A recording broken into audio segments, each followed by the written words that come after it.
ಎಲ್ಲೆಲ್ಲೇ ಚೀಲಗಳನ್ನ ತಯಾರು ಮಾಡ್ಯಾರ. ಮನೆ ರಾಷ್ಟ್ರೀಯ ಅಧ್ಯಕ್ಷರು ಭೇಟಿ ಆಗ್ಲಿಕ್ಕೆ ಹೋಗಿದ್ರು ವಿಜೇಂದ್ರ. ಯಾರಿದ್ದರಪ್ಪ?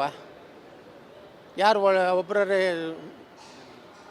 ಯಾವುದೇ ಒಂದು ರಾಷ್ಟ್ರೀಯ ಅಧ್ಯಕ್ಷರನ್ನ ಭೇಟಿ ಆಗ್ಲಿಕ್ಕೆ ಹೋಗಿದ್ರೆ ಟೀಮಾಗಿ ವಿರೋಧ ಪಕ್ಷದ ನಾಯಕರು ಇಬ್ಬರು, ಹಿರಿಯ BJP ನಾಯಕರು, ಸಂಸದರು, ಮಾಜಿ ಮುಖ್ಯಮಂತ್ರಿಗಳು ಇನ್ನೆಲ್ಲ ಕರ್ಕೊಂಡು ಹೋಗ್ಬೇಕು.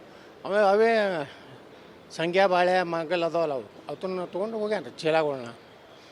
ಅಂದರೆ ಇದು ಇವ್ರ ಪರಿಸ್ಥಿತಿ ಹೆಂಗಿದೆ ಅಂದರೆ, ರಾಷ್ಟ್ರೀಯ ಅಧ್ಯಕ್ಷರ ಬಳಿ ಭೇಟಿಗೂ ಇವ್ರ ಜೋಡ ಯಾರು BJP ಬರಲ್ಲಾಗ್ಯಾರ. ಅದೇ ತಮ್ಮೇಶಗೌಡ, ರುದ್ರೇಶ, ಪ್ರೀತಮ್ ಗೌಡ, ಇನ್ನೊಬ್ಬ ಅದಾನಲ್ರಿ ಇಲ್ಲಿ MLA, ಇವ್ರಿಷ್ಟು ತೊಗೊಂಡು ಬಿಟ್ಟರೆ ಮತ್ತು ಯಾರು BJP ಒಳಗೆ ಸುಮ್ಮನೆ ಇವತ್ತು ಕಾರ್ಯಕಾರಿಣಿಕರ್ತಾರೆ, ಏನೂ ಇಲ್ಲ. ಈಗ ಎಲ್ಲರೂ ಬರ್ತಾರೆ, ಬೊಮ್ಮಾಯರ ರಿಸೆಪ್ಷನ್ಗೆ ಊಟ ಮಾಡಿ ಹೋಗ್ತಾರೆ ಅಷ್ಟೇ.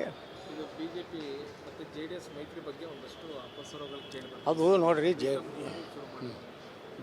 ಅದೇ ಇದು ಇವಂದೇ ಡೈರೆಕ್ಷನ್ನು, ವಿಜೇಂದ್ರಂದೇ.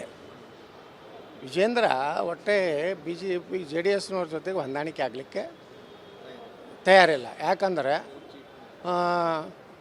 JDS ಲೋಕಸಭೆಯಲ್ಲಿ BJP ಜೊತೆ ಹೊಂದಾಣಿಕೆ ಆಗದಿದ್ದರೆ ತುಮಕೂರು ನಾವು ಸೋಲ್ತಿದ್ದೀವಿ, ಬೆಂಗಳೂರು ಗ್ರಾಮೀಣ ಸೋಲ್ತಿದ್ದೀವಿ, ಚಿತ್ರದುರ್ಗ ಸೋಲ್ತಿದ್ದು. ಅವರೇ ಹೇಳ್ತಾರಲ್ಲ MPಗಳೇ, ಕೋಲಾರ ಇವೆಲ್ಲ ಅಡ್ಜಸ್ಟ್ಮೆಂಟ್ ಗಿರಿಕೆಗಳು ರೀ. ಅದಕ್ಕೆ JDS ಹೊಂದಾಣಿಕೆ ಆಗಿದ್ದರಿಂದ BJPದು ಮಾನ ಮರ್ಯಾದೆ ಉಳಿದಿದೆ ಲೋಕಸಭೆಯಲ್ಲಿ. ಅದನ್ನು ಬಿಟ್ಟು ಇಂಡೈರೆಕ್ಟಾಗಿ ಪ್ರೀತಮ್ ಗೌಡ ಮಾತಾಡ್ತಾನಂದ್ರೆ mouth piece of the Vijendra. ಅವ ಯಾರು ಹರೀಶ್ ಪುಂಜಾ ಮಾತಾಡ್ತಾನಂದ್ರೆ mouth piece of the Vijendra. Thammeshgowda ಮಾತಾಡ್ತಾನಂದ್ರೆ ಮೌತ್ ಪೀಸು. ಅದು ಏನು ಸತ್ಯನೇ ಐತಿ. ಸತ್ಯ ನಾವು ಹೇಳಿದ್ರೆ ವಿವಾದಾತ್ಮಕ ಧಮಕಿ ಕೊಡ್ತಾರೆ ಕೆಲ ಮಂದಿ. ಏನಾರೇ ನಮ್ಮ ಅಧ್ಯಕ್ಷ ಯಾವನು ತಾಕತ್ತೈದು ಬಿಜಾಮ್ನ ಬಾತ್ ಹೇಳ್ರಿ, ಏನೋ ಪ್ರತಿಭಟನೆ ಮಾಡ್ತಂತ ಅವನೋ ಬಲೋಫರ್ ಕೊಟ್ಟಾನೆ. ಇಂಥ ನನ್ನ ಮಕ್ಕಳಿಗೆ ಹಂಚಿ ನಾನು ರಾಜಕಾರಣ ಮಾಡ್ತಾಯಿಲ್ಲ.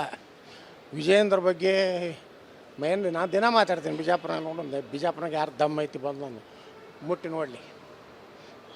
ಇವೆಲ್ಲ ಗುಂಡಾಗಿರಿಗಳು ನಡೆಯೋದಿಲ್ಲ ನಾನು ಮುಂದೆ. ನಾವು ವಿಜೇಂದ್ರಗೆ ಭಯವನೇ. ಈ ಯಡಿಯೂರಪ್ಪನ ಭ್ರಷ್ಟಾಚಾರ ಬಗ್ಗೆ ಮಾತಾಡೋನೆ, ನಕಲಿ ಸಹಿ ಮಾಡಿದ್ರ ಬಗ್ಗೆ ಮಾತಾಡೋನೆ. ಯಾವ ತಾಕತ್ತೈದು ನಾನು ತರ್ಬೋದು ಕರ್ನಾಟಕದಾಗ ನೋಡ್ತೇನೆ.